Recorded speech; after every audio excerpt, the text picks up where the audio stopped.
مساء النور، مساء السرور، مساء السعادة عليكم. نتمنىو تكونوا على خير وبخير متابعين الأعزاء الغاليين ديالنا. نتمنىو تكونوا دوزتوا عيد الأضحى مبارك بفرحة وسعادة مع العائلة. فيديو جديد ووصفة جديدة كما العادة مع بهية على قناة مع بهية. الوصفة ديال اليوم راهي مهمة بزاف بزاف بزاف. كنتمنىكم تتبعوا الفيديو من الأول للأخير. كما شفتوا في المينياتور وصفة زوينة لشد البشرة، للتجاعيد اللي عندنا في حوالين العين، وللتجاعيد ديك الرقيقة. ولكن كما كنقول لكم حتى حاجه ما كتجي بالساهل، المداومه. غنخلي ماما تقدم لكم ونمشيو مباشره للوصفه اليوم باش ما نطولوش عليكم. صباح الخير عليكم، كيف نتوما؟ لاباس عليكم؟ كي دوزتوا العيد ديالكم مزيان ان شاء الله بحول الله، مع عائلتكم مع وليداتكم؟ والله يسعدكم. انا بغيتكم دائما سعداء، دائما فرحانين، ويجعلوا ان شاء الله عيد على الجميع المسلمين يا رب العالمين. ومرحبا بكم عندي. هذا هو. ماما في التعاليق راه بزاف ديال الناس من خوتنا في الجزائر كيعلقوا لك، ودخلوا بزاف متابعين جداد من الناس ديال الجزائر. فكنتمنى تقدمي لهم تحيه، ماشي هما سواء جداد ولا القدام، حنا كلشي عائله وحده، متابعين ديالنا كلهم واحد في جميع انحاء العالم. ولكن بغيت نقدموا لهم تحيه لانه بزاف هذا الاسبوع دخلوا لنا الناس ديال الجزائر. مرحبا بهم ومرحبا بهم في دارنا وعندنا وفوق راسنا كاملين ان شاء الله بحول الله. والله يجازيكم بخير على هاد المعلومات اللي كتعطيو علينا، وشكرا بزاف عاد، وراكم كتهزوا لنا المعنويات ديالنا وكتهزوا لنا كتافنا. الهلا يخطيكم، الله يجعل فيكم البركه جميعا، انتم واهل المغرب واهل الجزائر اهل المسلمين كاملين. انا كنحبكم في الله جميعا. هذا ما كان، ما نطولوش عليكم كما العاده. دابا نتوما متشوقين الوصفه ديال اليوم، غير تبعونا. الله يجازيكم على بخير من الاول حتى الاخير. وانا بغيتهم ان شاء الله يسمعوا هاد الوصفه من الاول حتى الاخر ديالها. علاش؟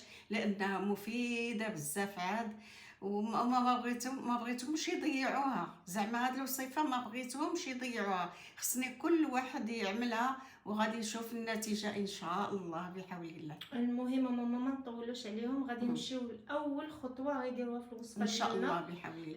حاجه باهيه، شنو عندك في داك الزليفه؟ اول حاجه بعدا هي عندي هنايا الروز. عندي هنايا نص كاس ديال الروز. هي انا رديته على العافيه، بقى كيطيب يطيب يطيب حتى علين تفسخ كله، حتى علين هرا. وملي هرا زدت عليه معلقه ديال الحليب نيدو صغيره قد هذه، معلقه صغيره. وعاد طحنت كل شيء. طحنتي بالطحان؟ بهذا بهذاك. اوكي، نسيت سميتو. ماشي مشكل. ماشي مشكل، راه هو معروف. المهم هذا هو الاول. من بعد غادي نمشيو لباقي المكونات ديالنا. بقاو معنا ما تمشيو فيه ان شاء الله. دابا غادي نمشيو للطريقه ديال التحضير. المكونات غادي يكونوا معاه، وحنا كنوجدوا الوصفه وحنا كنشرحوا لكم حاجه بحاجه. المهم ماما شنو عندك هنايا؟ دابا ان شاء الله من بعد ما سالينا من الروز من الطحين ديالو وكل شيء، غادي نديرو 5 المعلقات منه في هذا البول. وديروا شي بول صغير الا بغيتو. 1 ها 2 3 4 5 ديال المعالق ها هما. كما قلتي ماما هنا عندك 5 ديال المعالق. هنا عندنا 5 المعالق ديال الرز درتهم هنا ها هما. ومن بعد غادي نزيد عليهم البيض ديال البيضه كامله. البيض ديال البيضه كامله ان شاء الله بحول الله. ومن بعد ما درت ديك البيض ديال البيضه باش نطحن هذا الشيء حتى يطلع ان شاء الله. بسم الله.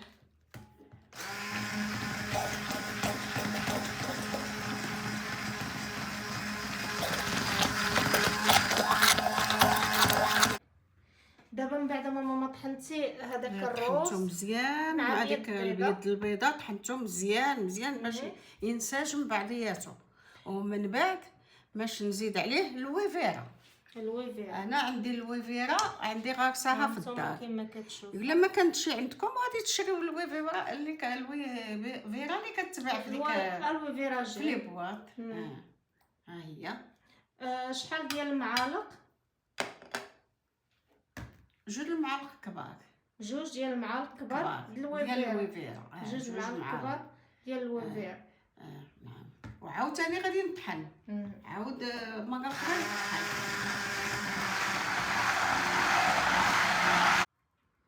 دابا كما شفتوا متابعين ديالنا، دارت ماما الروز 5 ديال المعالق، دارت بيض ديال البيضه، ودارت الويفيرا جيل 2 معالق كبار. طحناتهم بالطحان كما كتشوفوا. قبل ما نمشيو لباقي ديال المكونات، غير بغيت نفكركم في شي حاجات مهمين. اول حاجه ما تنساوناش من اللايك والبارطاج، الله يجازيكم بخير. ثاني حاجه بغيت نفكركم في حاجه مهمه، لانه هاد الوصفات راه كنديروهم بناء على الطلب ديالكم وعلى تعاليقكم. راه دابا الوصفات كلهم اللي غيجيو بناء على طلب ديال المتتبعات ديالنا. فاللي عندها شي طلب، شي وصفه، شي حاجه، عندها شي مشكل في البشره ديالها او في الجسم ديالها، او بغات اي حاجه تطلبها منا في التعاليق، وحنا غنعبيو لهم جميع الوصفات اللي طلبوا. غيمشيو بالتدريج ان شاء الله. دابا انا وجدت كميه ديال التعليقات اللي جاوني، كلهم غتشوفوهم ان شاء الله في خلال هذا الاسبوع ديال المتتبعات اللي فعلا عندهم مشاكل، وحنا جبنا لهم الوصفات المناسبه لهم. نكملوا معكم الوصفه ديالنا وما تمشيو فين. دابا ماما اخر مكون اللي غادي نضيفه ان شاء الله بحول الله. عندنا هنايا معلقه كبيره ديال النشا. هذه غادي نزيدوها حتى هي، وحتى هي باش تطحن ان شاء الله.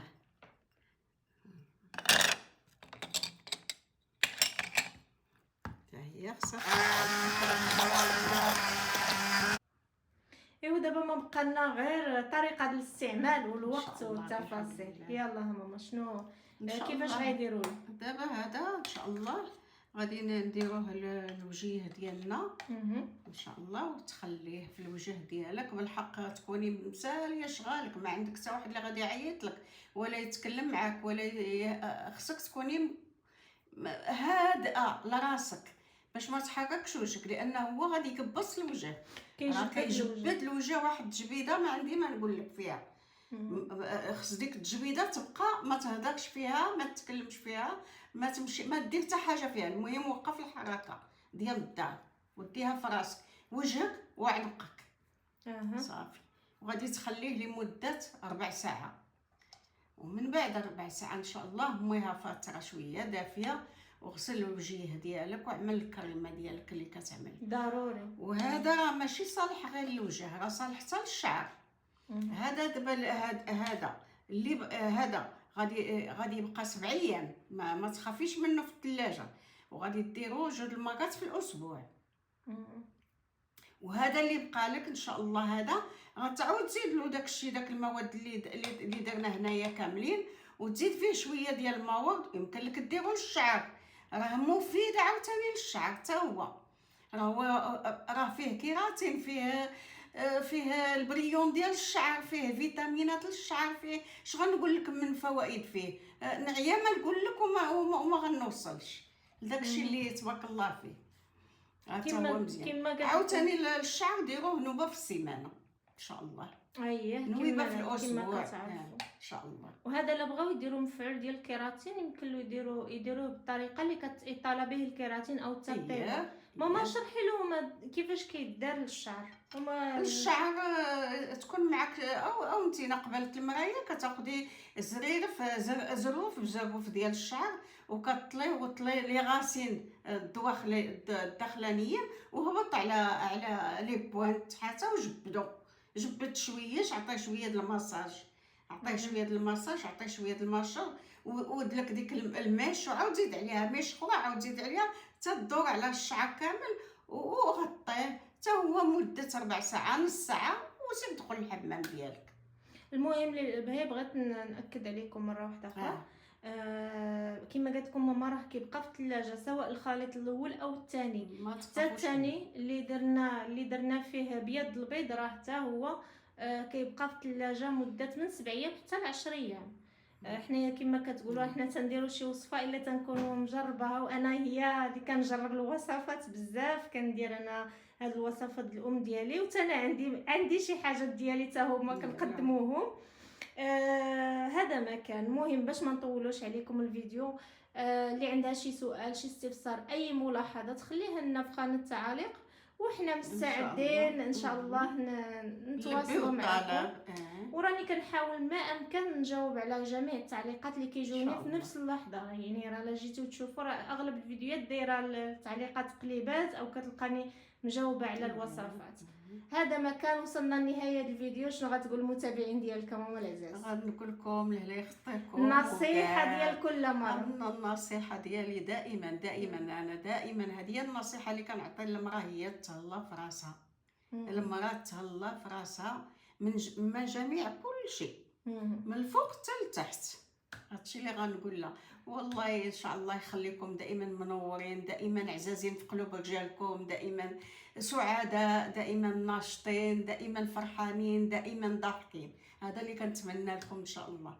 هذا ما كان اكثر من هاد الدعوات مع بهيه، ما كاينش ما اكثر منهم.